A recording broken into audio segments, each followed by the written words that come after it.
Hello, everyone. Thank you for joining us in the CMC War Room. My name is Regan Edens, and we're here with Dr. Ross as a special guest. We're going to maximize the time that we have together to talk about the issues that matter. So folks are going to filter in. I want to thank our sponsors for their participation and their support and their marketing and their contribution. We are very grateful for each of their contributions, not only sponsorship, but also their contribution across the ecosystem and what they do for small and mid-sized businesses and for all sorts of different participants within the ecosystem. It's a combination really of a private-public partnership between the MSPs, between our higher education with SMU, and of course our tools and our service providers with Virtue and Quick Track. And of course, the Coalition of the Willing that these folks participate with them in the CMC Industry Standards Council. It's a volunteer organization, and those folks are truly dedicated and have passion for this mission. And I can't tell you how much I appreciate them. We've got folks that have been there really since the very beginning with the Cyber AB's Industry Standards Committee and really working together and spending an enormous amount of time dedicated to helping address these issues and provide clarity and consistency and being able to contribute in many, many different ways that are truly behind the scenes. I also love Neosystems. Neosystems is a spectacular organization as a managed service provider that offers a unique offering in the way that they really wrap their arms around you and help small and mid-sized businesses meet these requirements end to end. They help take care of our clients, and we work hand in hand within the CMC ecosystem and within the CMC Industry Standards Council as well. So we are grateful for their participation. But we are going to waste no more time. We're going to put the pedal to the metal as usual and drink from a fire hose and be able to really talk about the new NIST 800-171 Revision 3 in the light of his work, Dr. Ross and Victoria Pellatori, their hard work. And Victoria addressed the CMMC Day just a couple weeks ago and sort of introduced Revision 3. And Dr. Ross has been good enough and very kind enough to come on board the War Room, talk about the issues. We're going to stay focused in the practical because we want the intent here is for you to understand how Rev 3 is written and be able to apply that in the best use as you implement Revision 2. And then as you prepare for the inevitable evolution of these controls and these requirements to meet the challenges that lay before us. So thank you, Dr. Ross. Thank you for being with us here. And I was kidding pre-show in that speaking with Dr. Ross is sort of like speaking with Moses and visiting Graceland all at the same time. I'm genuinely appreciative of your time and of the effort that you and the dedication with you and Victoria on really, writing and authoring the NIST series 800-171 in particular. And also, I just wanted to highlight what's very unique about you is leading by example, which I love, of course, is the fact that it's just you. It's just a small group. It's just you and Victoria, right? That are working on the NIST 800-171. I mean, that's amazing for a person as senior you and as the wisdom and experience really applying that pen to paper, if you will, virtually, in really implementing as we implement these controls and revising and receiving feedback from us. So you want to tell us a little bit about that process, sir, and walking through that?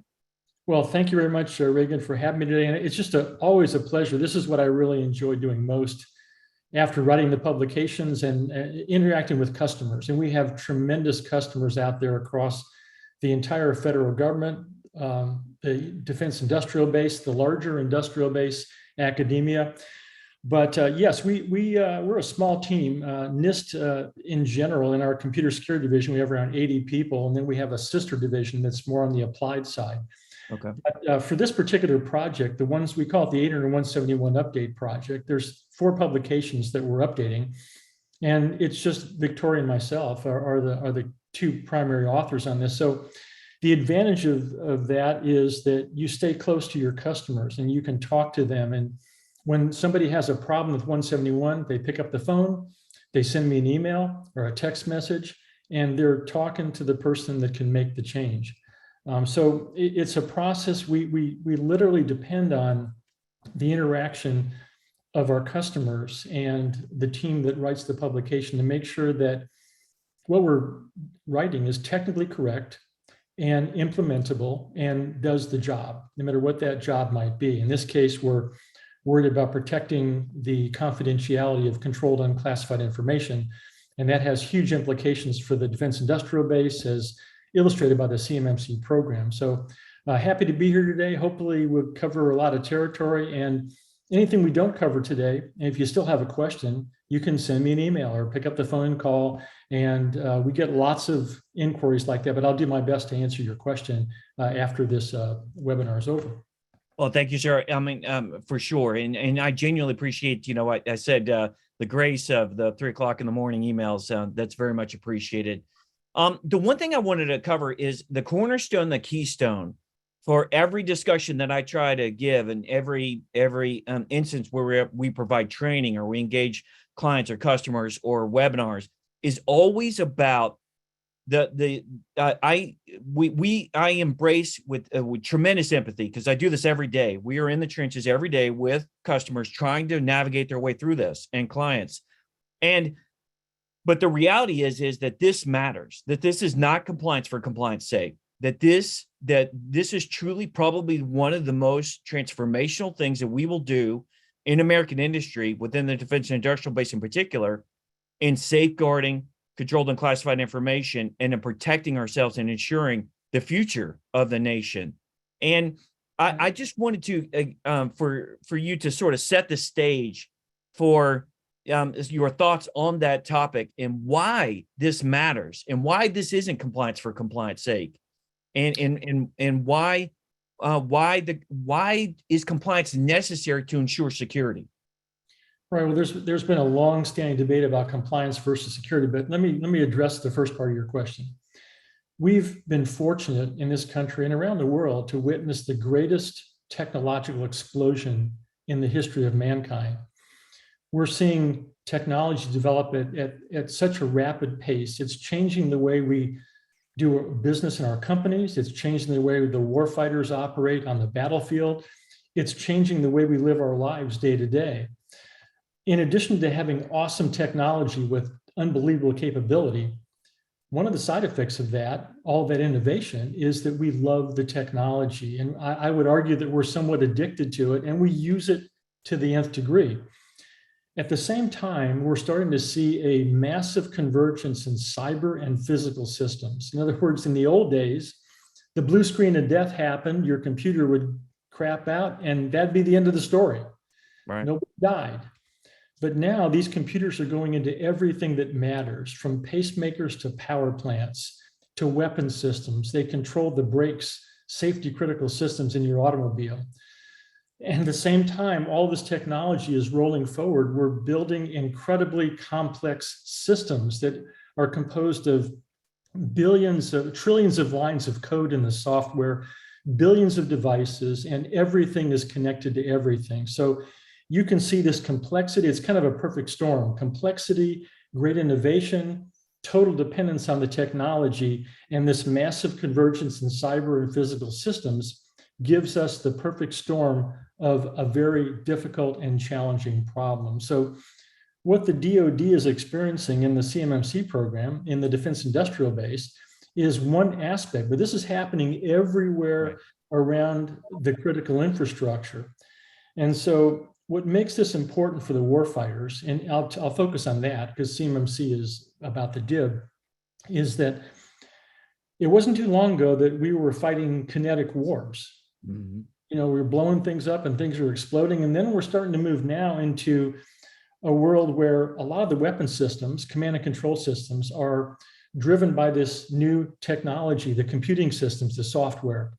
And with all of that convergence of cyber and physical systems, we're now seeing these vulnerabilities that used to be just on that laptop or that server. Those vulnerabilities now are working their way into critical systems. And so the adversary has an opportunity now to exploit those vulnerabilities. Many of those vulnerabilities are 0 days. They're not even vulnerabilities we know about today. that's a kind of a byproduct of complexity. The more complex systems you have, the more opportunities that you're going to discover. Those 0 days are going to be growing at almost an exponential rate in some of the systems that we're seeing. So the adversary now has the ability to fight not just a kinetic war, but a cyber war. And what does that look like? Ultimately, if you can defeat an adversary without going to the battlefield in the kinetic space, that's what they want to do. And that has lots of implications. It could mean disabling a weapon system that already exists. It could mean stealing new designs that are just coming off the drawing board in a garage, mom and pop, team somewhere in Massachusetts or out in California, thinking up the next greatest idea that will go through a maturation process and end up in a weapon system as a classified piece of information at some point. But it doesn't exist yet. So this new world that we're facing now, we have to think not just in the kinetic world, but the cyber world, because the adversary, their job is to win, and they will attack us wherever they can bring us down. And that could be deep in the supply chain. It could be a direct attack on a weapon system. And this is what kind of frames my thinking on the 800-171 and its importance. We have one opportunity now to get this right.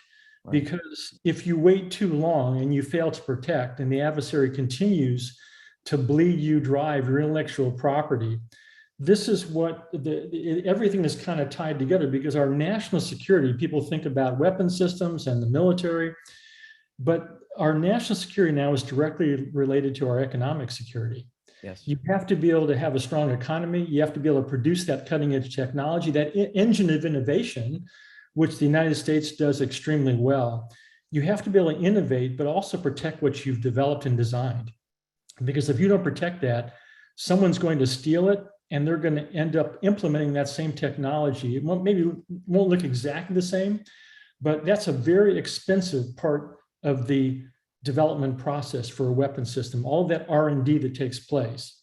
And if the adversary can steal it, they're going to save a tremendous amount of resources in creating that cutting edge technology.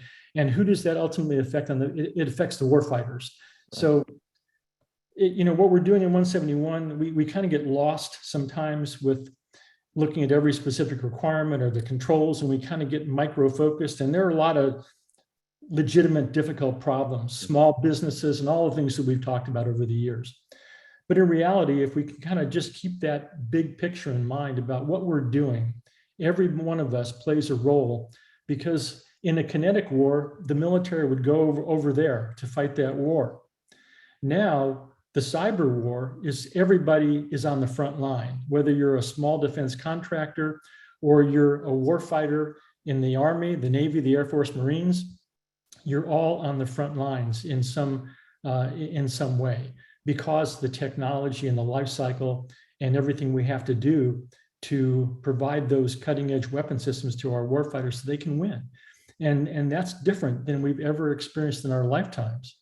And if you look at now some of the artificial intelligence and that technology, which has been around for 40 plus years or more, now that's really starting to accelerate. So all of the things that AI can do to discover new weaknesses and deficiencies, exploitable vulnerabilities, we would call those 0 days, because there's a lot of opportunity for those AI type systems to really uncover in that complexity the vulnerabilities that we don't even know about yet, but we will as soon as the adversary exploits them. So for all of that, that's kind of my thumbnail sketch of why what we're doing is so important.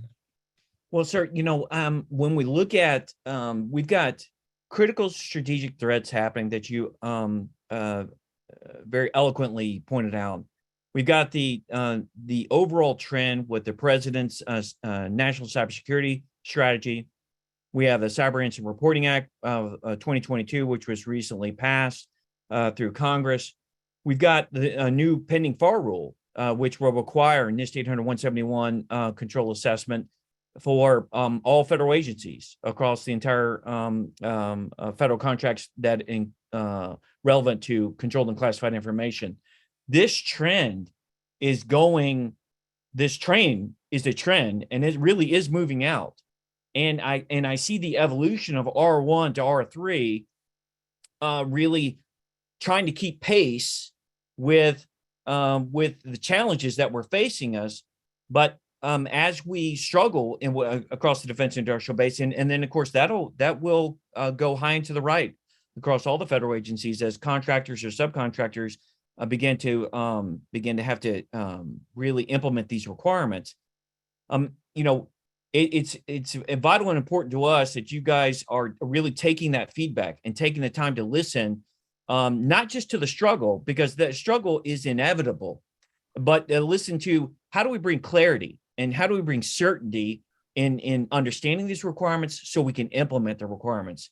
So I got to tell you, there's a tremendous debt of gratitude and appreciation for your listening ear, sir, and the amount of time that you and Victoria are taking to really receive this public feedback and be able to implement these requirements. Because some of the things that we've exchanged, recommendations from the CMMC Industry Standards Council and myself, I see reflected in the writings, and we're genuinely appreciative of that process.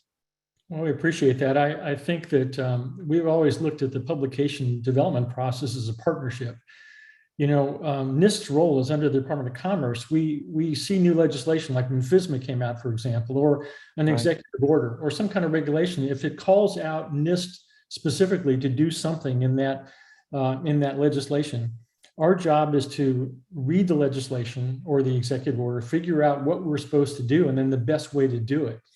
And it's kind of like legislation, executive orders, and most of these things that come from on high. They're written at a very high level of generality. Right. The real trick is to be able to develop the middleware that allows those requirements coming out of legislation to be interpreted and translated through the NIST standards and guidelines down to the ground level and actually implemented. Because that's all that matters at the end of the day. Whatever you put in legislation or regulations or executive orders, it's not irrelevant, but unless you've got that connectivity, I call that the stack, from the top of the stack down to the ground level, it's critical that NIST be able to write that guidance so it's technically correct, implementable, and does the job. And in order to do that, we rely a lot on our customers because they're the ones who are in the trenches. They're the ones that get up every day. My job is relatively easy. The people who really, get up every day, and the CISOs, the engineers, the software developers, the security engineers, the people who actually have to protect systems, that's a heavy lift. And we owe them a huge debt of gratitude. So our job is to try to make their lives as easy as we possibly can, and yet be effective in doing the job. So that's always, it's kind of like there's a natural tension. There's like a continuum of 0 to 100. We've got to find that right balance point where the requirement makes sense. It's clearly stated. People understand how to implement it. And then after it's implemented, can they develop some evidence to show that they claim they met the requirement? How do we know they actually met that requirement? We get to assessment and things that are part of that process. So yes, it's a tremendous responsibility, but we greatly appreciate and acknowledge that our customers play a key role in making this all work. I try to remind people that what they're doing for CMMC, and of course, NIST 800-171 in general, will be probably the greatest individual contribution that they make to the national security interest. And that's from the, system administrators, all the way up to the CISOs, all the way down to really the person just handling CUI, within a mid-sized or small-sized manufacturing company. And that, what we do every single day, the devil's in the details, and the adversary takes advantage of the opportunities within those details in every single day. And so what we're doing really does set the precedent for our protection, our security, and then our future.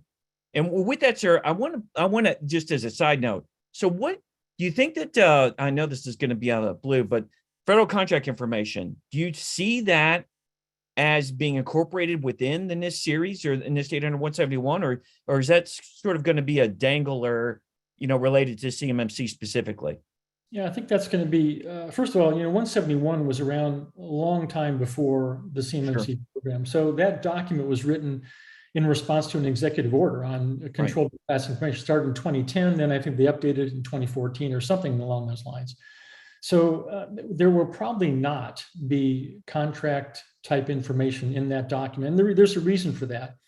We want these requirements to really focus on the technical part of the problem. There's a real bright line between making sure you've got good technical requirements, and I would include, it's not just technical in the sense that we're talking access control or INA or encryption. We're Right. talking about incident response plans, we're talking about system security plans, policies, procedures, but all of that stuff is kind of separable from how the contracts process works, because that becomes very specific to the Department of Defense, for example, through the DFAR or the FAR, if you're not part of the Defense Department. So we try to separate that, and we rely on our customers and the different federal agencies to make sure that linkage is made to that contracting community. Okay. All right. So let's dive into the details, because you know me, I'm all about the details. So I want to highlight for everyone, let's talk about the difference between security controls and security requirements, and why those differences are important and why they complement each other when we're talking about 171 and R1, R2, R3. So in general, NIST has made a distinction between requirements and controls. We actually provided some definitions of that in some of our publications over the years. This all started back in 2003 with the FISMA legislation. The legislation asked NIST to develop a set of minimum security requirements to protect federal information and federal information systems. So we did that, ended up in a document called FIPS 200. Now, when you look at that kind of a requirement, it's at a very high level of abstraction. Requirements in general can be very high level, or they can be very detailed down to the specification level. But the way that NIST approached the problem is we said security controls in our catalog in 853 are the safeguards and countermeasures that you select in order to satisfy a specific security requirement. So in some sense, the term requirement has kind of come to mean a higher level of abstraction than the actual control, even though if you were to sit down a security engineer and someone who works with the RMF, the risk management framework, they would have trouble distinguishing between what looks like a control or requirement. Sometimes people confuse those and they look very much the same. So in the 171, instead of putting out all of the controls in the moderate baseline, and we can talk about how that, I think Jacob on our recent webinar, we talked a lot about that, how it evolved. We decided to go with the requirement type construct. It was a little higher level than the actual controls. Okay. That was back in 2014 when we were trying to figure out what's the appropriate subset of that moderate baseline that would meet that executive order's focus on only confidentiality protection as opposed to confidentiality, integrity, and availability. So there were some design decisions that NIST made based on the executive order and what we were asked to do. Well, so let's tease that out a little bit. So let's talk about the definition that you included within security control, right, within the R3, because it varies a little bit different from some of your other NIST publications. For example, it says the general definition, which is pretty common to everything but 171, really focuses on security controls are the management, operational, technical safeguards or countermeasures employed within an organizational information system to protect confidentiality. And then we know that 171 focuses on confidentiality, right, and where FIPS 200 and 199 include integrity and availability as all three of the system and information. But R3 in particular, sure, highlights the prescribed requirements, security requirements, but doesn't include the management, operational, and technical controls as a highlight as opposed to FIPS. Is there a reason for that, or right? There is actually a reason. We covered this yesterday on Jacobs. What happens over the years is the definitions will evolve. Okay. The basic definition that we had in the original 171, that was back 7-8 years ago, maybe 9 years ago now.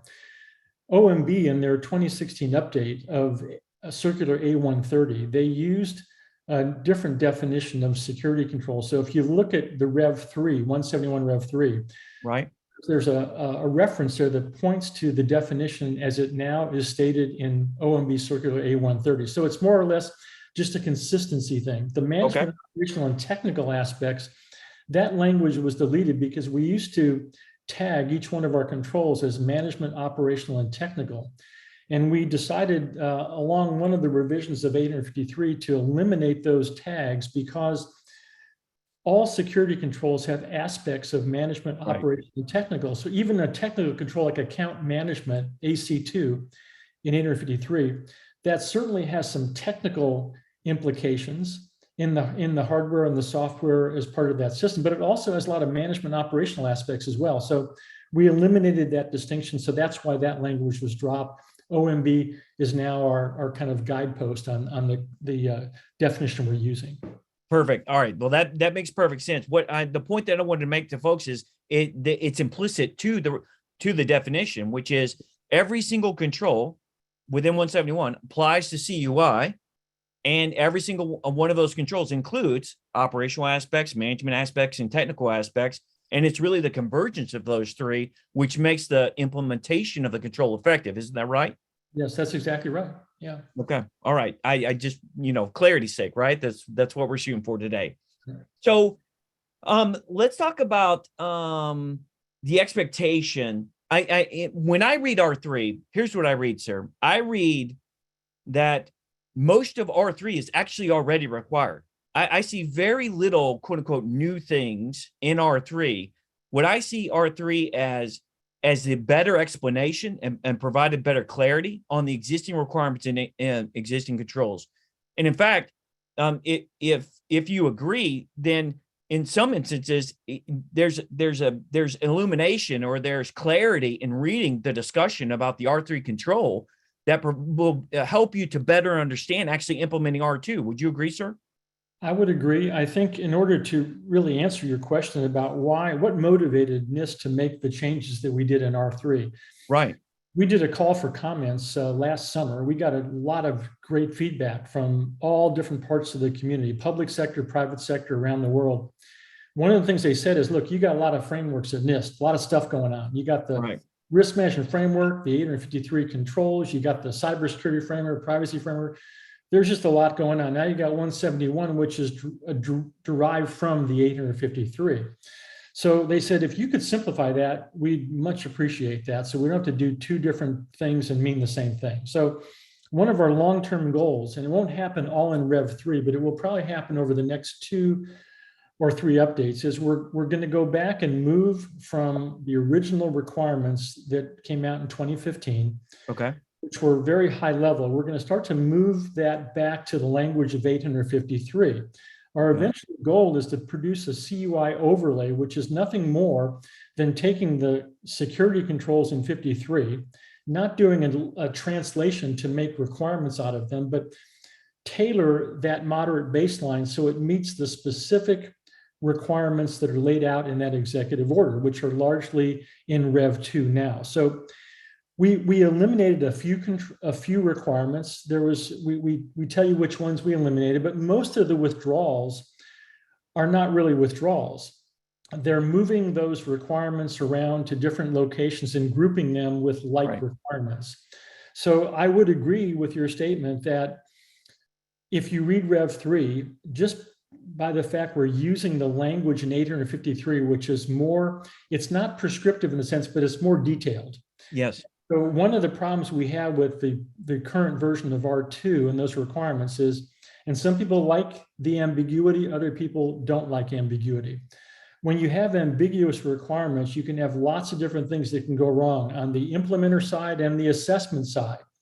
So one of the reasons why we went back to 53 is so we could set the expectation at the right level, both for the implementers, or the customers in this case, maybe it's the DoD or whoever the agency is, the contractors who are trying to satisfy those requirements, and the assessors who come in after the fact and have to determine whether those controls and requirements are implemented correctly, operating as intended, producing the desired effect. So that's one of the reasons why we want a greater clarity. And I know we may talk about organization-defined parameters later, Right. but that's a key characteristic of 853, and there's a real reason why we have those ODPs, and I know we'll get into that a little bit later. That's kind of the approach we took. You'll also notice that in Rev 3, we don't make a distinction anymore between basic requirements and derived requirements. That's right. And there's a reason for that. The basic requirements really came from FIPS 200. They were very high level. They cover the big topic areas of access control, auditing, INA, all of those things at that macro level. These security controls in 853 that's the way that our federal agencies, they select certain controls to meet those high level requirements in FIPS 200. So in a strange way, we ended up integrating those high level requirements in 171 as basic requirements. And then we brought in a bunch of security controls and we tailored those, and those became derived requirements. The side effect that happens is there's a lot of redundancy when you do that, because some of those lower level derived requirements were doing the same things as we stated in the basic requirements. So it really wasn't a clean distinction between requirements. So now we've eliminated that. We've gone back to the language of 53. Every one of those requirements now should stand on its own. And we've been able to group requirements now into these sub-requirements. So if you're doing a lot of the same things, you'll be under that same major requirement, but it has multiple parts to it. So it's to help understanding. And I do agree that Rev 3 it'll be a lot clearer to the implementers and the assessors on what that expectation is. Yeah, I can tell you from having spent so much time doing this, that it's very much appreciated, especially the feedback, provide the citations, the definitions, all of those things that we really need to be provide clarity and consistency in the implementation and the assessment of the requirements is really vital. It's vital to the implementation. It's vital to the scale. It's vital to the stewardship that companies are really applying when they're implementing this requirements and trying to get it right the first time. So those are all consistencies which are really appreciated down at the grassroots level and in the trenches. One thing I want to highlight is the scope of applicability. If you read Rev 3 at the superficial level, you'll think that, oh well, they don't use that anymore. When in reality, what you did is, in my reading of it, is that you moved it into the controls with much greater clarity. For example, it says, for example, when we're talking about isolation and methods of isolation, right. Now you're actually applying 3 different controls to really bring clarity to that isolation and how you send and receive, transfer, and separate data from authorized users to those that are not authorized. In flow enforcement in 3.12.7 information location, and also 3.4.11 and logical access with regard to the R3. Can you just talk a little bit about that? And because that's really helped, because there's a lot of angst and sort of gnashing of teeth when it came to many trying to understand section 1.1 on R2. Yeah, there's those 3 requirements you mentioned are actually very much related. We added the new information location. That's actually pretty critical. Now, a lot of these requirements that you see in R3, we have a moderate baseline, which that is kind of the foundation of how the federal government protects controlled unclassified information. One of the fundamental principles is that information like CUI has value when it's on the federal side. When it goes over the fence to the contractor, it doesn't lose that value. The value is still the same. So we try to apply the same levels of controls and requirements to protect that information no matter where it is, because the federal agency, the head of the agency, has responsibility to protect the information. They're the risk takers, no matter where the information is, if it's in their building or if it's over in the contractor's shop. So information location was one of the things that came out of the Rev 5. 853 went through a major update in 2020, I believe it was. It's been maybe 2021. And the revision 5, every time we do a revision on 53, we change the baselines. And typically you add additional controls to the baseline. So you can see the problem we have. Every time we update 853, there are other publications which get impacted. One of those is 80171. So Right. some of those new requirements you're seeing in R3 are coming from the fact that the moderate baseline in 853 was increased. That requirement ended up, information location is an example of that. Very much tied to the requirement for flow control, and also the authorization of different components, making sure that, a system is kind of a generalized term that usually has maybe hundreds of different components. There could be lots of smartphones and tablets, Sure. servers, all tethered together over the network, and they're all communicating. So making sure you understand what all those components are that are in play with regard to CUI, and then making sure that the flow control mechanisms, the authorizations for information to flow across boundaries, Yes. is well established. And that gets back to the information location.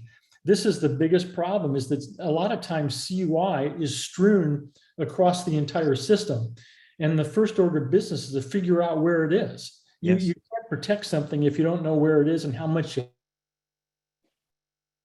requirement is really an important addition, because it tells you that you have CUI and where it's located, and also who's authorized to have access to it, and all those things that are kind of fundamental. And if you then kind of overlay all these requirements into some of the things you're hearing about, zero trust architectures and all of the, we're moving toward the zero trust concepts and architecture, which means better isolating information into different domains, where each domain that you define can be better protected. And in a zero trust architecture, instead of having a single squishy boundary, which the adversary can penetrate fairly easily sometimes, once they're inside, they can rip across that entire set of components and even go do a lateral attack on another system that you're tethered to. Now, strong authorization, strong access controls, and all of those things are kind of collapsed. Those same controls are being applied, but at smaller levels of resources, which means when the adversary gets in that initial boundary, it's kind of like having a lock on your front door. The bad guys break the lock on the front door. Can they rip through every room in your house and steal all your valuables? Or what if you had a vault or a safe in every room in your house? Now the adversary's got to go through every room and try to get into that vault or that safe. That's a security domain. And you can apply as much protection on that as you want. And that's what we're trying to deal with CUI, is to possibly isolate it into the domain so it can be better protected, and then control where it goes with flow control mechanisms. It's all kind of woven into a defense in depth. Most of these requirements and controls are not standalones. They interact. It's like in the infantry, we used to dig foxholes back in the day, and we would have interlocking fields of fire. That's right. So the adversary is coming at you, the enemy's coming at you, they're going to get hit in those crossfires of you and your buddy on your left and your right. So it's kind of the same type of concept that we're trying to do in these computing systems. I 100% agree, sir, on alternate and supplemental positions, right? So that those interlocking fields of fire and the interlocking controls within R2 and R3 are really reinforcing one another in order to ensure that you can be as hard as you can be, given a limited amount of resources and a limited amount of implementation. Exactly. And one other thing I forgot to mention is that, we've had some of these very serious attacks. I won't mention the specifics because I don't like really pointing fingers at folks that have, been the victims of these attacks. Because a lot of times they're doing everything right. The adversary just figures out a better way to get them. But we saw in the past several years attacks that would get into the development aspects of a company. And then that software development process was compromised. That product was then sent out to thousands of customers, trusted technology in the exchange. The point is that with these systems being as complex as they are, and as highly functional and powerful as they are, and as highly connected as they are, you can do almost anything with a computer from the adversary's perspective. So when you're building software and you're bringing in these code libraries where nobody knows what's in the library per se or who developed the stuff, Malicious code can be developed in very few lines of code can do tremendous damage. So this is why every aspect of an organization, we talked about flow control and having the authorization of the different components. That's an example where you may have a part of your company that's developing software, completely different location, different part of the building, looks like a different system, but when those things are tethered through the network, the adversary is able to worm their way back to almost any part of that system, do their damage, and then possibly impact the development of that product that then ends up going out to thousands of customers. So it's not only a bad thing that can happen on a micro scale, but when you have the ability to send that malicious code out over a network of hundreds and thousands of customers, that really takes it to a different level of concern. And that's why we're emphasizing these particular 3 requirements that you just talked about and why they're so important. Well, in a second, we're going to talk about interconnected systems and external services, right? And those are powerful enablers for the defense industrial base to meet requirements, because many companies do not have the knowledge, skills, and abilities internal to the organization, or can't afford it, right? Because it's high value, it's low density. There are very few people out there who really know what they're doing. And so these managed services and external services are vital and imperative to really these controls scaling in the implementation. But first, I want to talk about security control assessments and I really appreciate the clarity in the language that you and Victoria provided with 3.12.1, in the sense that it is my contention that the security control assessment is the cornerstone. It is the cornerstone of the 110 controls, because when we talk about the combination of the risk assessment with the security control assessment as powerful enablers to developing the plan of action milestones and developing the system security plan, although this isn't prescriptive about what controls you have to do in order, but when you put those together, they really lay the foundation for understanding your environment, if you do have a legacy environment, or understanding the architecture that you need for a new environment in a brand new enclave. Your thoughts about that, sir? Well, security assessments are really an important part of the overall process. It's one of the steps in the risk management framework, and it's kind of like a very simple analogy. There are 2 sides of the coin. There's the side of the coin that deals with functionality, the requirements or the controls that you want to meet. The other side of that coin is, did you implement those controls properly? Are they implemented correctly? Are they operating as intended? Are they producing the desired effect with regard to your security policy? So starting with the premise, there's no perfect security. Most organizations will start out with some level of security requirements they're asked to meet.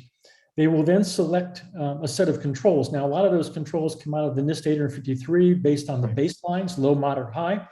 They take some controls out, they put some additional ones in based upon the environment of operation, the mission they're going to carry out, or the technology they're using. They end up with a set of controls that they agree to implement. Then they go implement the controls. The next step is the assessment part. Did you actually do a good job at the implementation of those? And then, of course, the authorization decision. Once you do the assessment, then the authorizing official has lots of information. Here's where I thought I was going to be. This is where I ended up. I have residual vulnerabilities that didn't get taken care of. Is that within my risk tolerance? Do I need to fix all those vulnerabilities and bring in some additional controls? At some point, they reach a steady state, and the authorizing official says, I'm going to authorize the system for operation, accepting the risk. It's never perfect. So the security plan starts out as your kind of your roadmap of what you are going to do. It's your commitment to what you'd like to build, what you'd like to implement. But along the way, stuff happens. Maybe you've got old technology that you can't do 2-factor authentication. There's some old systems out there that still are rumbling around. So the idea is risk management, the risk assessment, and the security assessment, and all the stuff that happens after the implementers are finished. That provides you with information that goes into your plan of action and milestones. there's no expectation that any organization, even the ones that are doing it really well, are going to hit everything perfectly the first time. Right. Right. That's the plan of action and milestones. It's you agree there are certain things that need to be fixed. A lot of times they're racked and stacked. This is my first priority. This is my second and third, all the way down the stack. And then you work those off as quickly as you can. Sometimes you got to order some new technology. You have to go through the procurement process. Things don't happen overnight. So it's all about having enough information in that POAM, the security plan, and the assessment report to make a credible risk-based decision. Now, when you talked about the external service providers, now I think we'll get into this, the assessment part of that is that can happen within the agency, or now, as we're moving into the CMMC world, it's going into the external service provider world, the cloud program under FedRAMP, Right. same type of a situation. And I know you got some additional points you wanted to ask about that, so I'll stop here. Well, so I want to key on something really important that you just said. So you just said that the security control assessment is intended, excuse me, to determine whether or not the control is implemented properly, operating as intended, and producing the desired outcome. Isn't that really the cornerstone criteria for all controls when we're talking about a security control assessment? Yes, but let me qualify that. Okay. This gets back to your original question you asked about management, operational, and technical controls. Yes. If you have an assessor, and this is true whether you're, in one of the 3 PAOs, or you're an assessor at a federal agency. When I talk about above the waterline, below the waterline, and I talk about the black box is a metaphor I use for hardware, software, firmware systems that you can't see inside. Right. If I ask you if the access control mechanism is working in your system within your agency, well, how do you do that? Well, if you're doing a security evaluation and you're doing this as part of the life cycle, there's a process called verification and validation. Verification is, did I build the system correctly? Validation is the system fit for purpose? Can I put steel on target if you're building a weapon system? Now, the most that an evaluator, an assessor can do is what I would call black box testing. There are 3 different types of testing in general when you're building a system: white box testing, gray box testing, and black box testing. If you're on the inside of the system and you have access to design documentation and all of the designs and plans of how that software or system was built, and you can get access to that, well, now I can do a deep evaluation and see if what you built from the very start of the requirements actually ended up in producing that capability. Right. Gray box is having access to some of that original design documentation, but certainly not all of it. And again, pen testers kind of do this as part of their how they design the pen testing. How much information are you willing to give me? And that's going to dictate what I can do. Right. Black box testing assumes that you have access to no internals. So basically all you can do, and I'll give you an example. If the requirement says, if you try to log in 3 times incorrectly, the system's going to lock you out. Well, that's a pretty well-defined requirement. But as an assessor, all you can do is give that system a stimulus. You can log in incorrectly 3 times. If it locks you out, then the system has passed that particular test.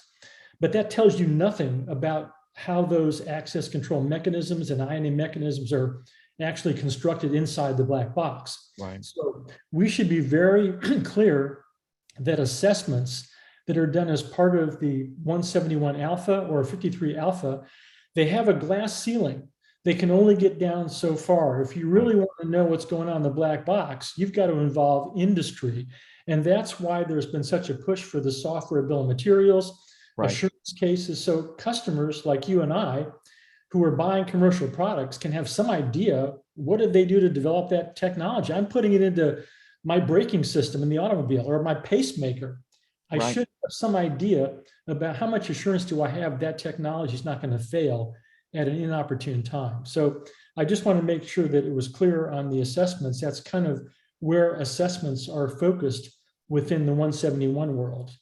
Good. All right. Well, I want to tease out a small but very important detail. In 3.12.1, you say, or you modify the wording a little bit in that you use the word meeting the requirement instead of satisfying the requirement. Was that an intended transition sort of in the alignment with not that you're aligning to CMMC, but in just clarity of language? I'm going to give you a totally honest answer. When you ask that question, I really, I don't really have a good explanation of why that word changed, but I'm going to tell you the most likely explanation is we took the language from 853. So it was probably stated that way in 53. Okay. From the 170. But for practical purposes, they mean the same thing. Okay. So let's tease on that, because that's really important. What does it mean to meet a requirement, right? That really is the epiphany. That's the moment. That's the revelation. And so how we do that. Right. So when you're saying I'm meeting a requirement, it is doing those three things. It is implemented correctly, it's operating as intended, and producing the desired outcome. Is that correct? That's correct. Now, you can say those three clauses, they roll off the tongue pretty easily. They do, yeah. How do you actually do that? Again, everything. Validate that, right. Everything in real life, you can't just state the things that are obvious and then figure they're going to happen. Right. So we have 853 and 171 alpha provide assessment procedures for how you actually go about that. So there's a series of determination statements. That's right. If this, and this are actually true. And so you can use those determination statements, and you can add other ones. You're not limited to those, but we try to give you as much information as possible to craft a good assessment procedure that's going to give you enough information to feel, hey, that requirement or that control has been satisfied or it's other than satisfied. Now, is there some subjectivity in there? Of course. Yeah, of this course. is not an exact science. So there is always going to be assessor judgment. Yep. There's never an exact answer, and we have to learn to live a little bit with that subjectivity, but yet have enough information to make good, credible, risk-based decisions with the information that the assessors bring back to us. So I want to tease on another important note. Why are determination statements so important, Dr. Ross? Well, we're basically taking the requirement in 171 or the control in 53, and we're breaking it down into subparts, if you will. Because when you read a requirement or control at the macro level, there's a lot of things going on. When I used control AC2, it may have 20 different pieces to it. To help out the assessor break down that larger requirement or that control into bite-sized chunks, things they can actually focus on, get some results back, and then move on to the next statement. So the hope is that the collection of all those determination statements for every control or every requirement, in the case of 171, that you'll have enough evidence produced when you're going through that assessment process to give you enough information to say this control or this requirement has been met or satisfied. Again, some subjectivity, but the more we break down those determination statements, the more granular approach that you can use to your assessments. That's the whole reason we do that. And so as a company preparing for a third party to assess me, which we'll talk about just here shortly, I want to write those determination statements as an overall summary or description on how we're actually implementing those controls, how they are operating as intended, and how they are producing the desired result, so that assessor can clearly say, this is how we've done this. This is how this control is implemented in my environment, and they can verify and validate whether or not that what we've done is consistent with what the requirement is. That's correct. That's the way it's intended to be used. And this brings up another point about our requirements and our controls are intended to be technology and policy neutral. And you can see why we had to do that, because if you take an access control or requirement, that could be implemented in a Linux type system or a Windows based system or an Apple, a Mac. So you have a lot of different technology platforms that are out there, but the idea is the control and the requirement shouldn't change based on the platform. Now, what that means is that most organizations who are trying to meet specific requirements or controls, they're going to have to do a little more work in figuring out how this specific control or requirement is implemented on the various different types of platforms they may own and operate. And yes, there's a little work to be involved in that, but it has to be done, because in order for that control to actually be implemented correctly and operating as intended, it's got to take that last step to actually be deployed in the platform where the customers are. Right. And it's our job as an organization to describe how that's actually done for the assessor to evaluate that. Is that correct? Exactly right. Okay, so I'm going to skip. Other folks are going to ask about ODPs and about the security control assessment, because that's everyone's excited about. Oh, now you guys are requiring a security control assessment with R3. I want to touch on some things that most people will probably won't ask, and that is, let's talk about those external systems, and let's talk about those external connections in relationship to managed services and managed service providers and cloud services, because those are very important for scale, for clarity and consistency, for managed service providers to prepare for their requirements, and so on and so forth. And without obviously getting into the technology specific or the agreements between organizations, because I can contract to an organization to do as little or do as much as they'll agree to, right? And ultimately, I as the contractually obligated organization with the DoD, I'm responsible for ensuring that they meet those requirements. That's the requirement now, and that's certainly the requirement in R3. You're just providing clarity on that. Is that correct? That's correct. I think if anybody wants to understand the importance of the external service provider requirement that was added, it was always in 53, but go back to the FedRAMP program. That program started in 2010, and the first thing that this was led by Vivek Kundra. He was at OMB at the time, the federal CIO. And the FedRAMP program was born. Every federal agency came around the table and they said, we're going to develop a set of controls based on 853. They developed two baselines of controls. They did the low impact and the moderate baseline. But the idea was that federal information was going to be going into the cloud outside of the external organization, the federal agency. Right. Going back to the requirements of FISMA, the head of every agency is responsible for that information no matter where it is. So right. The idea, you can think of this as the same sides of the coin again. The FedRAMP program, the first side of the coin, the requirements of the controls. The FedRAMP program defined a set of security controls coming out of the NIST publication. That was going to be the set of controls that the cloud service providers were going to sign up to. Right. Then they developed the program of assessment. The three PAOs were born, those assessment organizations and the assessors. They had to meet certain strict accreditation requirements to make sure they had the skills, knowledge, and abilities to be assessors. A lot of those assessors now are going to be working in the CMMC program. But the idea was any cloud provider like Google or Microsoft, if we were going to be moving our information into the cloud, we wanted to have assurances that they were meeting, they were implementing, and then we had assurances that they implemented the controls in a way that were correctly implemented, operating as intended, and producing the desired effect with regard to meeting our security policy. That same concept now, fast forward into where we are today with CMMC. We have 80171. We have all those requirements. Those requirements are being implemented. They're targeted for non-federal organizations. The assumption is CUI is moving across the boundary. It's going into a non-federal organization. Well, two situations. Either they're going to implement those requirements and there'll be some kind of an assessment. I know they started with self-assessments. They can move to independent assessments. The government team might show up. However they do it, you develop that sense of, hey, did you satisfy the requirements that you were asked to satisfy?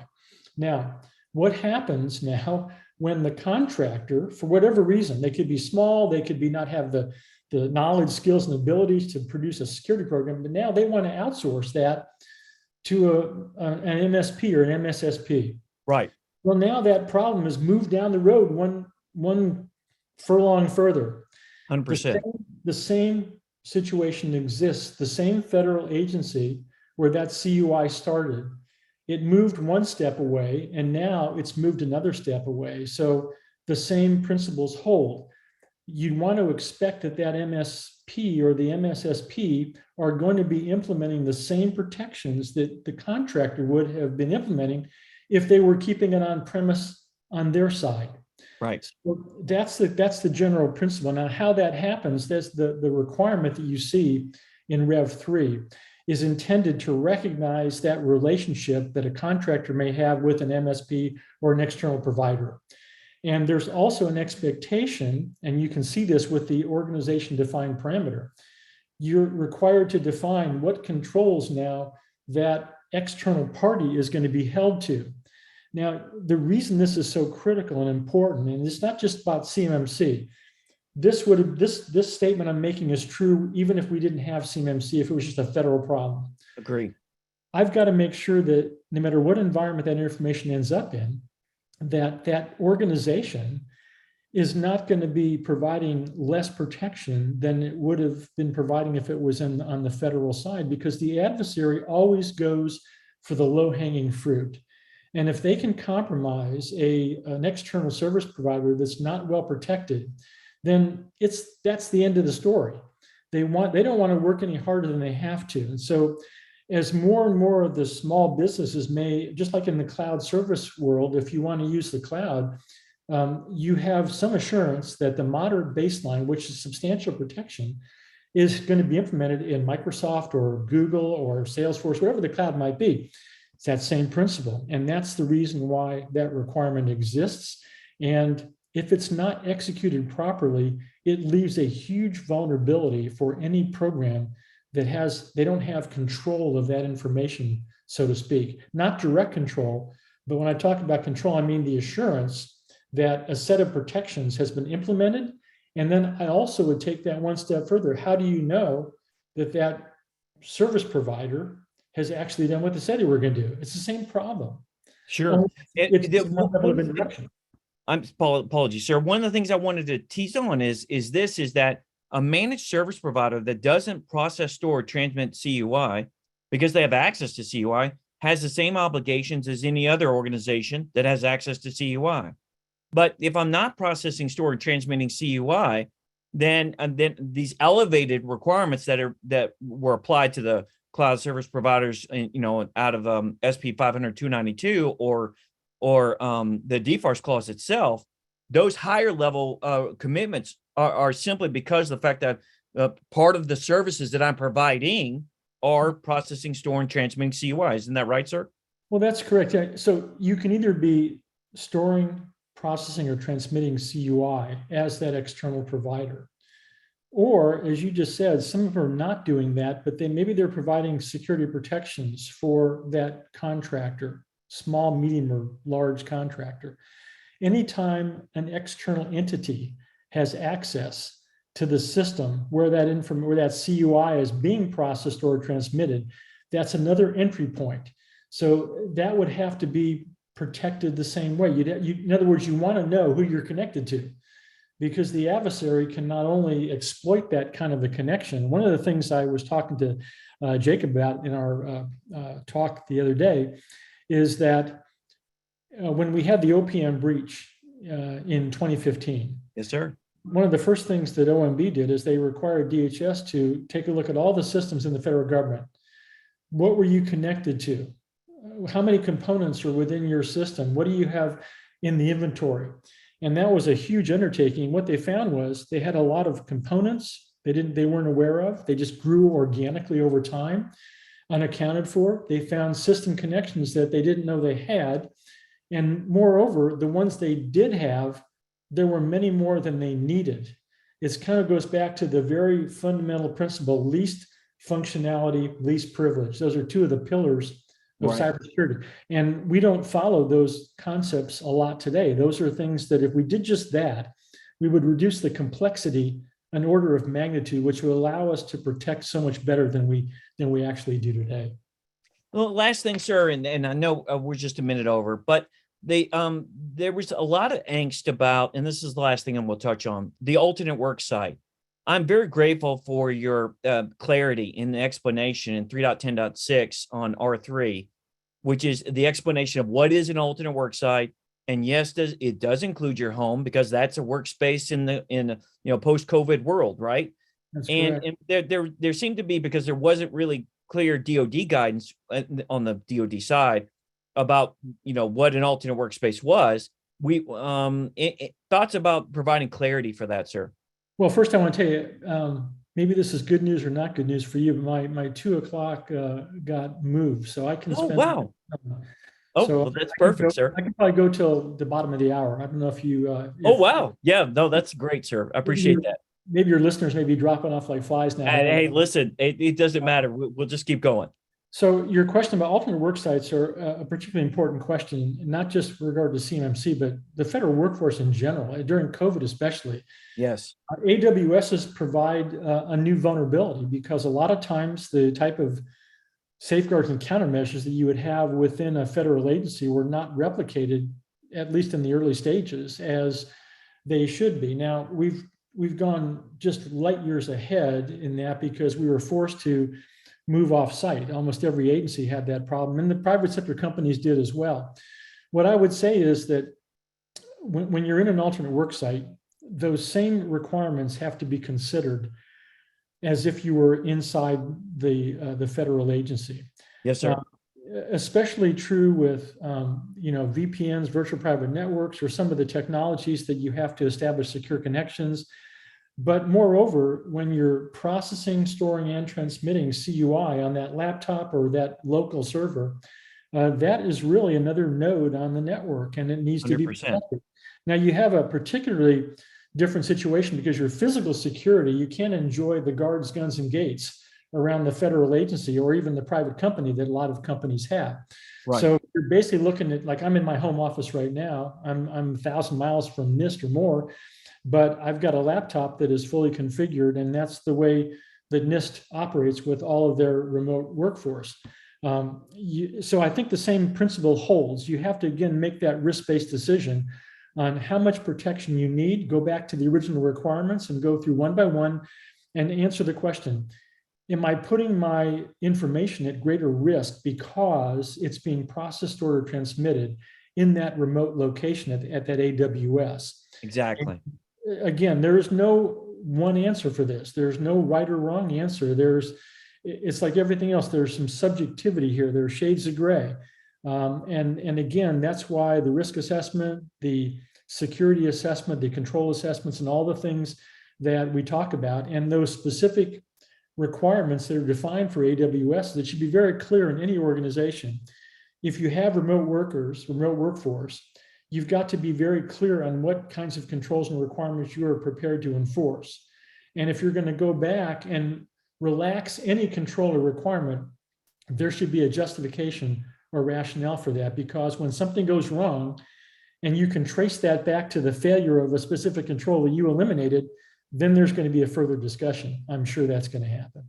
Yeah, 100%, sir. And, I mean, there was a lot of angst and gnashing of teeth about, do you open yourself up to the assessment process in relationship to functioning out of an alternate work site? And the answer is, of course you do. That's the risk that you embrace with the expansion of the attack surface or your threat surface, if you will, to be able to, if I work from home, then I have to have similar or like controls in place in order to prevent the exact same safeguards that I would do if I were at a brick and mortar building.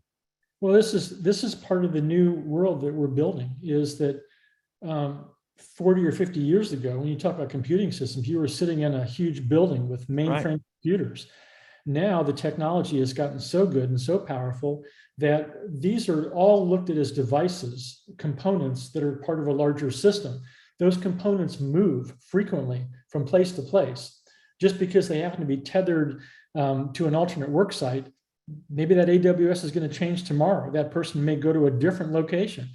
So it's just important that this is what I like to stress: architecture and engineering, because the architecture, how that system is architected, takes into account all those components, where they are, how they're protected, how they interact with each other, which components can access other components. And again, when you're dealing with this new concept called zero trust architecture, not so new, but it's starting to take a little bit of more emphasis now. That again is a statement about smaller resources. When I say smaller, I mean you break that large barrier down. And before, if we weren't able to defend at the perimeter, it was game over. Right. Now we've come to accept that the adversary may get by our first line of defense, but our concept is defense in depth. And that allows us to protect these different domains and resources to the degree that we need to protect and do the job that has to be done. Yes, sir. So since we've got extra time, I want to tease a little bit more on the cloud services piece, because that is a tremendous source of angst for many. And so let's bring back to a clarity of really three basic points, which is this. As an external service provider without access to CUI, I don't incur inherited requirements. I don't have access to CUI. I've been segmented. I've been isolated. We put the appropriate controls in place. Now I don't incur any security control inheritance, and we're good to go. If I'm an external service provider that does have access, either with intentionality or unintentional, we didn't put the controls in place, I do encumber those security control inherences because we either, if I don't want them, then we have to put that isolation, or we used 3.12.4, I think it was the three. I don't have them memorized yet, so I apologize. We put the appropriate isolating controls in place, either R2 or R3. They're the same. Right. And the intent here is that we put those in place, and now I don't have those encumbrances, and we're okay. But if I don't, or if I need them in order to provide my services, then I have the appropriate inheritance. Isn't that right, sir? That's correct. And it all gets back to the organization. They have to look at the architecture and who are all the different players, whether it's an MSP or MSSP or any other contract that may have access to that system.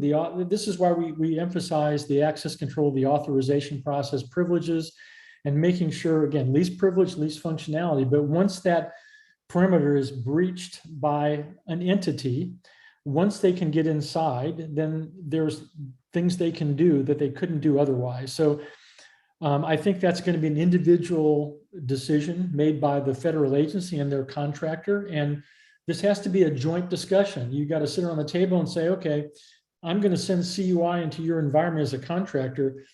What's going to happen with it after that point in time? Now, I don't know how much visibility a contractor is going to have downstream that they're going to share with that federal agency. Right. Again, that's a discussion you have to have. That's part of the contracting information that you described earlier. But that's got to be laid out very clearly, because the supply chain and the levels of the supply chain can go far and deep, level after level after level. So every time you go down to a different level, you're involving other entities now that potentially have access to that CUI, and everybody else that entity is tethered to downstream. So the problem kind of gets progressively worse as you go down that supply chain, because every time you go to that subcontractor, you not only are sharing the CUI with them, but whoever else is tethered to them. That's right. It's not an easy problem, but again, it depends on the type of CUI that you're dealing with, what that CUI is going to be used for. And I believe this is where the federal agency has to assert themselves into that process to make sure they can manage risk in an appropriate way based upon what type of CUI they're dealing with, what it's going to be used for, and how that process is going to work all through that supply chain from top to bottom. It's not an easy issue, but some of this information is extremely critical to some of these systems that they're building. Now, to pull on that thread a little bit before we pivot to supply chain fully, when I look at NIST 800, 145 and 146, you're describing, okay, the technicalities of cloud computing, the technicalities of the service models related to cloud computing, right? And then when you get to 500, 292, it infers, and it's subtle, because you're not really talking about managed services in the modern sense, because so much has changed from the time that you initially wrote that publication to now, the explosion really of managed services. But it infers, though, that the last stuckee, if you will, for compliance is the person who creates the transaction with the cloud consumer. And really what you're saying is, for clarity's sake, is that even though I may have a contractual agreement with the cloud consumer, the reality, though, is that if I'm not inserted in the process of accessing CUI or processing, storing, or transmitting CUI, then my security control inheritance is limited to the fact that I have been appropriately isolated from the access to the CUI. Is that right, sir? That's correct. I mean, you have to look at every control. We did this in FedRAMP. It's really appropriate for FedRAMp. Okay. Everyone has controls in the moderate baseline. Right. A lot of people miss this the first time through. They thought that if I'm going to a cloud provider, I'm basically outsourcing all my controls to Right. that cloud provider. Right. Every control has responsibilities on both sides, cloud Exactly. provider and cloud consumer. Personnel security, for example, is a good example of that. If that control is taken in the context of the federal agency, that agency has certain personnel security requirements for all federal employees that they have to adhere to. On the other hand, what happens when the cloud provider now, how about all the system admins that are part of that cloud provider?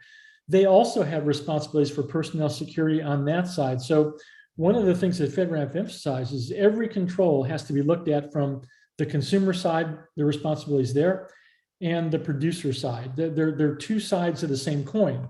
And so again, without getting into the specifics of your example, I think it would serve everybody well if they keep that model in mind. You look at the basic requirement, and then you see how that requirement is going to be implemented and who has responsibility on both sides of this fence, so to speak. The federal government never abdicates all the responsibilities for CUI protection. The question is, where do they draw that line? And once they do draw that line, how do you enforce the rest of the stuff on the other side of the line that the cloud provider is responsible for? That gets into the assessment program. FedRAMP has the 3 PAOs. They're out there developing evidence that those controls have been implemented correctly, operating as intended. You know the story. Yes, sir. They bring that information back, and that is the information that's used by the agency to make a credible risk-based decision. Same thing is going to hold true for the CMMC program. It's the same paradigm, if you will. Well, I think that one of the things that frustrated me, I spent literally hundreds of hours on this cloud service issue. And one of the things that really frustrated me was prior to the Cyber Incident Reporting Act for critical infrastructure in 2022, the passage of that legislation, I could not find the definitive definition for what a cloud service provider is. And so, and it also encompasses, or it cites a USC definition for managed service provider. Will that help you as a standards agency to be able to incorporate that into a standardized definition so that proliferates across federal policy as we continue to progress and evolve and mature? Well, the cloud documents you mentioned were actually developed by a different part of NIST. It wasn't the computer security division that did those. That's 500. Oh, is that right? Yeah, that's the 500 series. Yes, sir. What I will say is that we look at the external service provider problem as kind of like a generic entity. It's whoever is responsible outside of the federal agency. Now, when you ask for a definition about cloud service provider, you kind of have to look at how cloud services have evolved. We have different types. We have infrastructure as a service. We have platform as a service. We have software as a service. So if you look at the FedRAMP program, you can come in any one of those categories. But if you come in as a software as a service provider, there is an expectation that that software as a service application, if you will be running on a previously approved FedRAMP set of controls, whether it's infrastructure or platform, because of the inheritance that goes from the infrastructure to the platform up to the application. So that concept is still, I think a very solid one, that it reinforces the fact that no matter where you're playing in this space, you have to look at the architectural considerations. How are you tethered to what organization? How is information moving? Where is it ending up? What's going on with the information when it's in that environment? And you have to take your cue from that whole discussion. It's not really going to be NIST's job to define the intricacies of that. We just want to make sure that in the situation where information goes over the fence from the federal side to the non-federal, wherever it ends up, you have the same set of requirements, you have the same set of controls that have to be addressed. How those are addressed, how many of those are the responsibility of the provider versus the consumer, that's all subject to discussion between the agency and the contractor that they're going out to. Okay. All right. So that's very helpful. I actually didn't know that's an important distinction between the 171 series and the 500 series, which I wasn't aware of. Yeah. So let's switch to supply chain, because we started out the conversation talking about the important differences between a control and a requirement, right? And when I always think about to my clients, or when I'm doing training or related to standards work or with a webinar, I always try to emphasize the fact that we start out with NIST 800-171 as a requirement under any 32 CFR, but we always take in consideration what 32 CFR itself tells us to do, what the CUI notices and the ISU guidance tell us to do, what the specific agency policy requires us to do, which is, relationship to DoD for most part with my conversations. And then we look at the contractual agreements between the DoD, the contractual clauses, of course, as we know, 7012, 7019, 7020, and then now 7024. And then we think about, okay, the intercontractual agreements between, let's say, a prime contractor and myself as a subcontractor. All of those layers of the cake influence how I implement what you, Dr. Ross, have written in 171R2, or what you will write or are writing in 171R3. I take all those layers of the cake in consideration when I implement a management or operational control or technical control, and then describe how I'm meeting them. Isn't that the appropriate way to do this? Yeah, I think so. When we write requirements or controls at NIST, again, they have to be technology and policy neutral. Right. We have no idea, and this is the case of the DIB and the DoD and the CMMC program. We had no idea in 2015 that the DoD was going to reference the 800-171 in the DFARS. There might have been some indication that was the direction they were heading, but we didn't know that was going to happen. Once they take a NIST publication, 171 is not a standard, it's a guidance document. We have certain documents that are standards, like FIPS 199, a Federal Information Processing Standard is a FIPS. That's a mandatory standard that OMB looks at as it's got to be enforced across the entire federal government. The NIST guidelines in the 800 series, unless they're called out, for example, like an A130, those are guidance documents. The way they become weaponized, I use that term weaponized, is a policy, a law, or a government-wide regulation references the NIST publication in that higher level entity. The requirement to do it. The requirement to do it. The DFARS is a good example, or the FAR, if they reference 800-171, that becomes hardwired into the regulation. Exactly. So at that time, the NIST 800-171 is like a black box. It's pointing to whatever's in the black box today. When NIST, we have an obligation to keep that body of work up to date. So as we roll forward in time with 853, the expectation is you're going to see updates to 171, which is what we're going through right now. Right. Still a black box. When you open the black box under Rev 3, it's not going to be exactly the same as it was in Rev 2.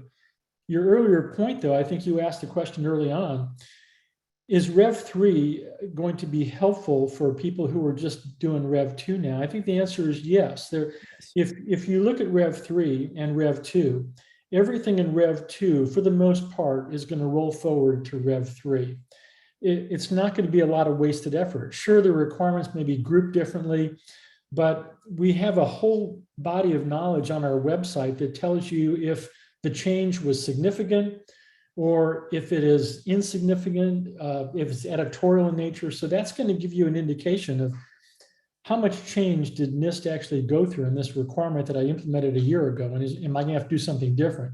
For the most part, that investment is still going to be solid. Now, where things may change is obviously there's some new requirements in there that were in 853 Rev 5 that were not there before.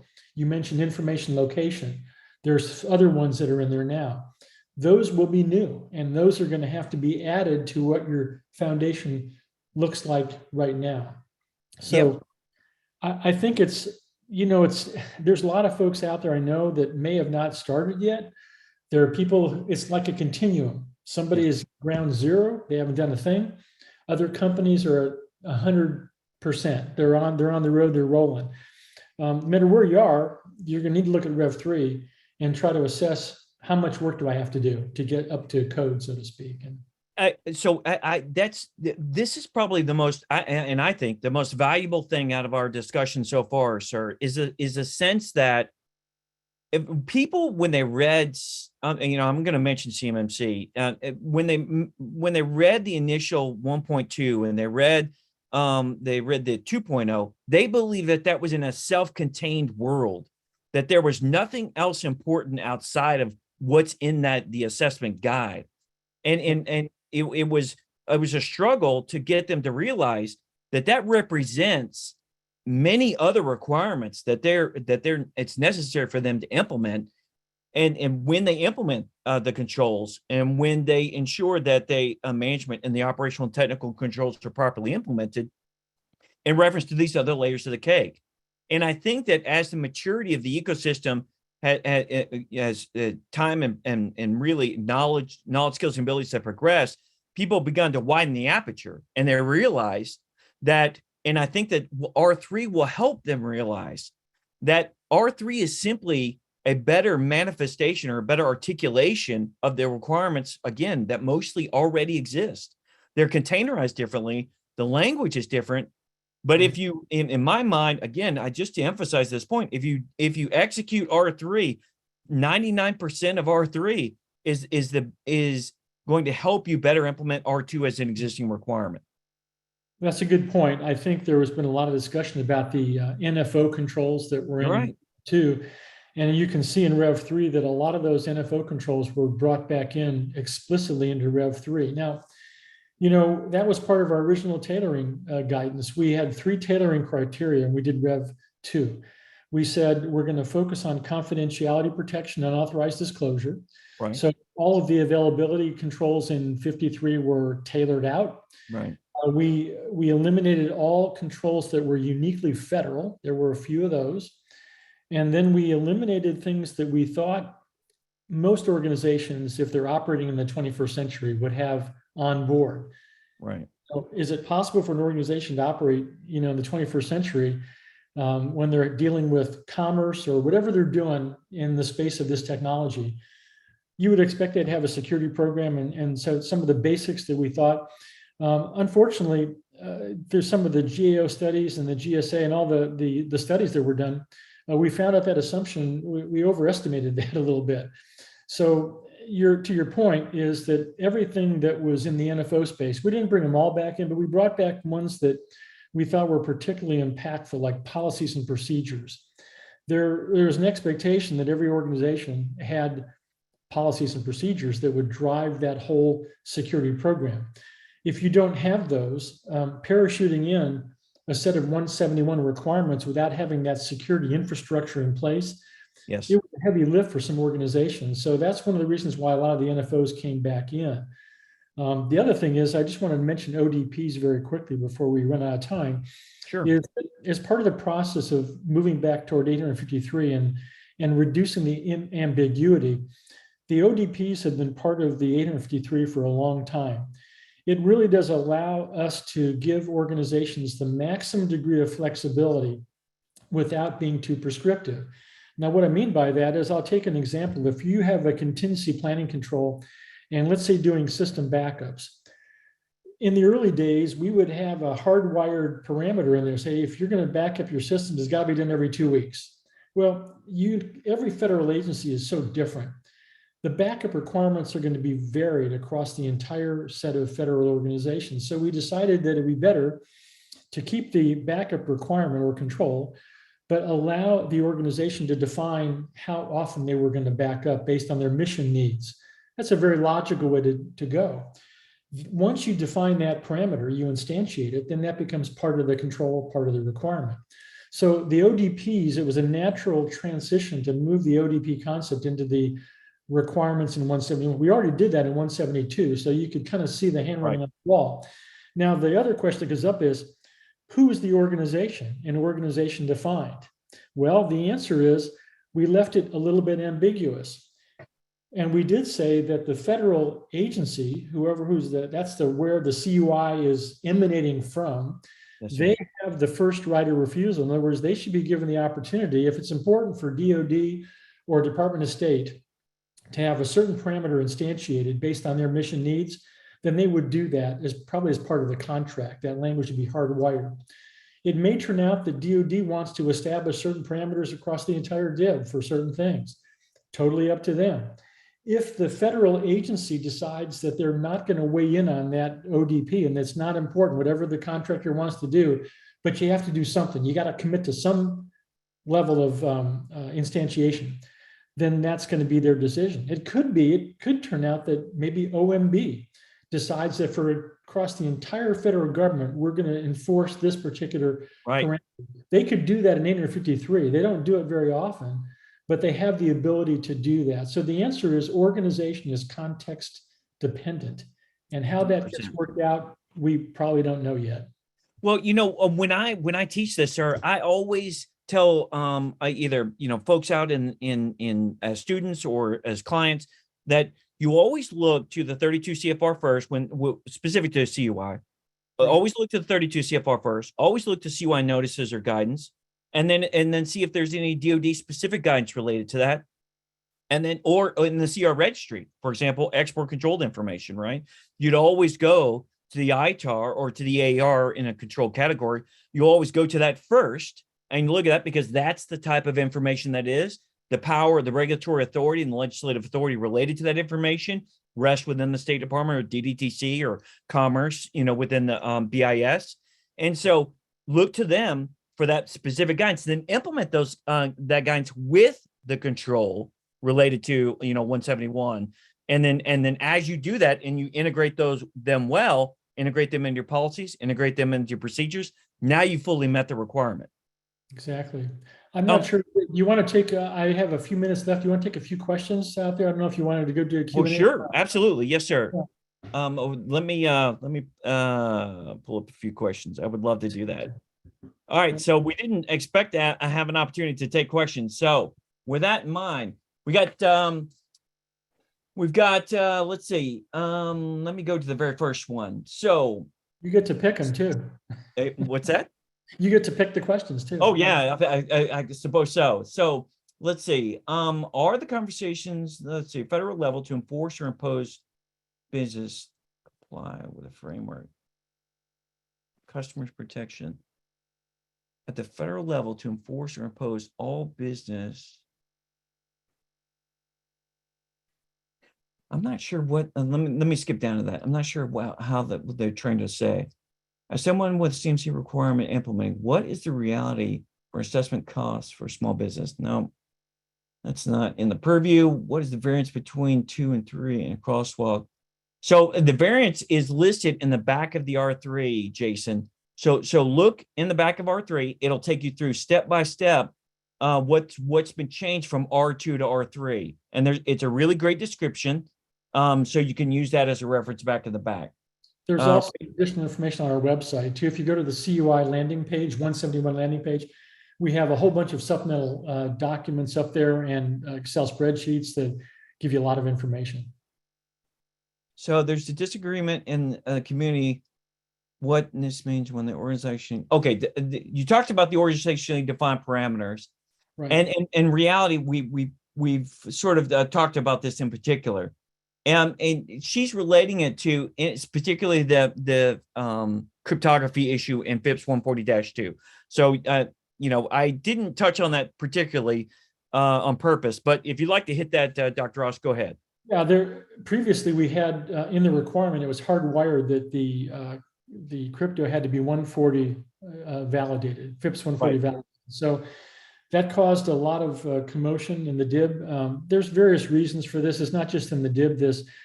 NIST goes through a process to validate the cryptographic modules they go through independent testing laboratories. And there's a reason that program existed, because back in the good old days, or maybe not so good old days, NIST, the testing laboratories would find errors in 50% of the modules that were brought into the testing lab, and about 90% of the documentation was incorrect. They'd find errors. So that program added a lot of value. But over the years, the throughput got more and more. I mean, the number of modules coming in and how long it took to get that queue cleaned out, that time frame extended. So NIST is still working on that. But in the 853, that exact same requirement, if you would trace it back to the real control in Rev 5, there's an ODP in there, an organization defined parameter. So now we've made that an ODP. Now, there's still the federal requirement. If a federal agency is using cryptography in their system, it has to be FIPS 140 validated cryptography. The question is, when you're in a non-federal organization, it's federal information, we still talk about 140 in the discussion section, but we've opened up the aperture a little bit wider now, so the agency can make some risk-based decisions on how they want to handle that. One of the key things that comes up all the time, what happens when there's a vulnerability discovered in a crypto module and there's a patch issued? Right. If you go back to the old days of the trusted product evaluation program or the common criteria, you get an evaluated version of that product. And if you do anything to that, if you patch it, if you make any changes, it's not the evaluated version any longer. So the question becomes, is it still FIPS 140 compliant? So now you're left with, do I implement the latest version with the patch updated and be out of the compliance of the 140, or do I not do that and have the vulnerability hanging around? So these are kind of problems that are still out there. And we wanted to go back and be faithful to the language in 853 Rev 5. And that's why that ODP is there. How it's going to be used, again, it'll be up to the federal agency.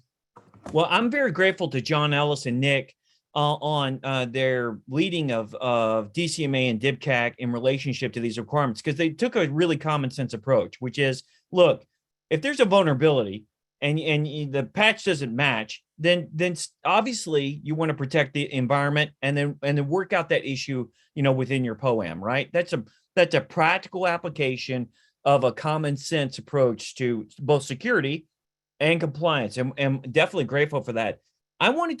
There's sort of a mythology out there, and this is probably really important. Ed Bassett, who I love, Neosystems, raised this question. He said, there's a mythology out there that encrypted data, that's a CUI that's encrypted data isn't CUI now, that somehow it's been transmogrified into non-existent gobbledygook. And then now, because it is encrypted, the requirements don't apply. Now, can you address that, Dr. Ross? That's kind of a philosophical question. I think I may steer clear of that one, but look, the way I look at it is we're talking about a system. Right. Information is in the system. It's either in one of three states. It's either in process, in storage, or in transmission. Exactly. When it goes into transmission, it'll be encrypted and it'll move over the network to another location. Then it goes through, the unencryption process. If you want to make a philosophical argument, I guess you could make that, but I would be hesitant to go down that road.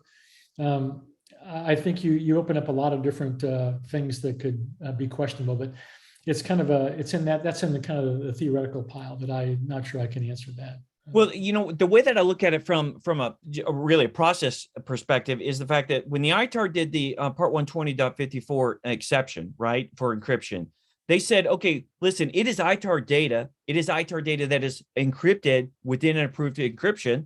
And then therefore it is not a deemed export if we go out of the country, or if we do something that's beyond the confines of either the requirement or beyond our license. And so if you stay within the confines of an approved encryption, it remains ITAR data. It was ITAR data. It is ITAR data. It's encrypted, and there's no there is no breakage in that linkage between process, store, and transmit. Would you agree with that? Yes, but I also may offer up another thing. Let's say, for example, the adversary breaks into the system. Right. We had one of these attacks a couple of years ago. I mentioned the one where they were into the development system. What if they get in there and steal the certificates and their credentials? And now they get to that encrypted data and they just go click, and you now have access to that in plain text. Right. At what point did it become CUI again? Well, you could make the argument that it became I'm using your friend's argument. Sure. It wasn't CUI while it was encrypted, but the adversary stole the encryption keys. They now turned it back into plain text, and it's now CUI again. So do we have a problem here? Yes, we do. Yes, we do. Yeah. Well, let me touch on a couple tidbits. So mobile devices, I think this is a good practical thing. I asked you about this, but just for clarity, mobile devices in 162 included laptops, right? And purposefully or not purposefully included them in the description within the R3? Well, we changed our definition. Mobile devices at one point in the ancient history of NIST included laptop computers. Right. We narrowed that focus to mobile devices being a small form factor. And the reason we did that is because when smartphones took off several years ago, we had a problem with two-factor authentication. You couldn't stick your PIV card into the smartphone. So we had to develop something called a derived credential, which was a cert that was in the software on the phone itself. So that's why we made that distinction. But I would say today that we should stop thinking of things in terms of categories. I like to think of things in terms of their components or devices that are all brought together to form a system which provides a capability. Each one of those components or devices, you look at it individually, it has certain characteristics, and you have to apply the controls or the requirements in the context of that device. If it's a smartphone, you can't stick your PIV card into it. Well, you have another solution. Right. Is that software solution as strong as a hardware token? Probably not, but you manage risk. Right. And it's the way that everybody rolls in the world today. It's about risk management, but it has to be informed risk management, not just making arbitrary decisions then saying we're done. So that's how. So in a practical sense, I have a laptop. It's got CUI data on it. I'm outside of a controlled environment, right? I'm in the world. Right. I'm going to take the appropriate controls to store that data at rest because my device is vulnerable. Is that? I mean, Absolutely. That's consistent with the requirements. Yeah, full disk encryption. In fact, one of our requirements has a requirement for either full disk encryption or container-based encryption. And that's really an important requirement, especially if you're going to alternate work sites where, that laptop could be stolen. And we've had this situation in the federal government several times where someone had a laptop stolen from a car. They were, the parked car broken into. Absolutely. And, that was one of the genesis of the full disk encryption requirement. So it's pretty important. Well, with that, you've been gracious with your time. I want to personally thank you. It goes without saying, but to be honest, there are very few people who will have the magnitude of impact in our country. And I don't think that's hyperbole, than you and Victoria, and the safeguarding, whether people are witting or unwitting in our vulnerability. What you all are doing matters, and I am deeply appreciative. I sincerely, because I see what you see. I see a ubiquitous vulnerability and a ubiquitous risk and ubiquitous access from our adversaries into our economy, into our networks, into our devices, and into the information that keeps warfighters safe, keeps our infrastructure safe. And I very much appreciative of the work that you've done in order to address that and lead that effort. Well, thanks so much. I really appreciate those remarks. And I want to emphasize how grateful I am to be still being able to do this job. Been doing it a long time, just past my 50th year of public service, but I get up every day and I'm still energized. And, I think about my time in the military and all the warfighters out there who get up every day and defend the country. It's not just the warfighters who are on the front lines. Now, as I said before, the cyber war, everybody's on the front lines. And I just want to extend my gratitude to all of the folks who came onto the webinar today and all the hard work that everybody does in the defense industrial base and all across the federal government, the people in the federal government, the warfighters, the contractors who support. We are all, at the end of the day, we're all pulling for the same thing.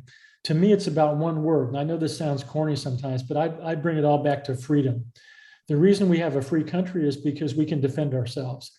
And part of that defense now is in a new world that's being built all around us. And we have to be able to understand that world, adapt to that world, and take the appropriate actions to defend ourselves in the digital age, which is now part of everything we do, public, private sector, academic community.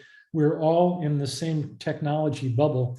And we have to take the appropriate steps to make sure that the next generation, our children and our grandchildren, we can hand them a country that's as well protected as the one that we were handed generations ago.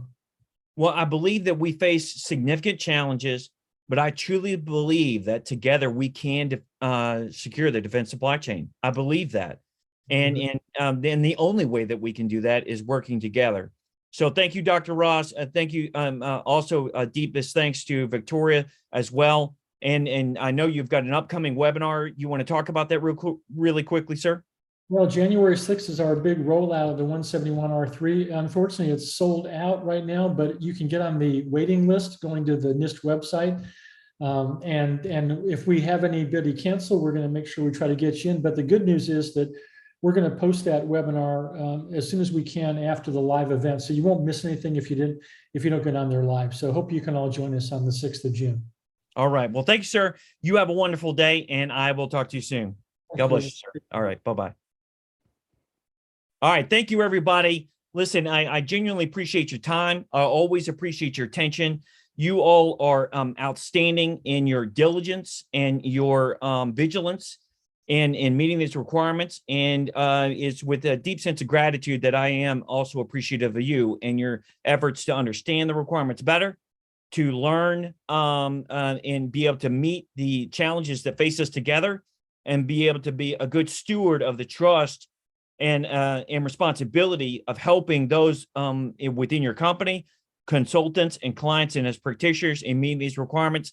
So thank you very much. And I wish you my very best. And we look forward to later on June 22nd, I believe. We've got an outstanding CMMC War Room coming up. And so keep your eyes out for those posts, and we will get out this link to this webinar as quickly as possible so that those folks who've missed it can follow up. And last, I want you to be encouraged that we can do this. Together, we can secure America's defense supply chain.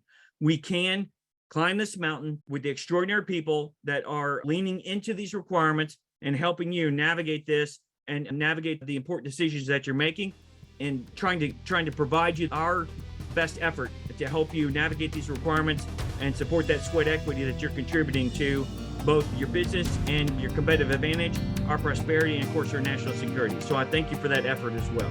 So thank you. Have a great day, and we look forward to seeing you next time in the CMC War Room.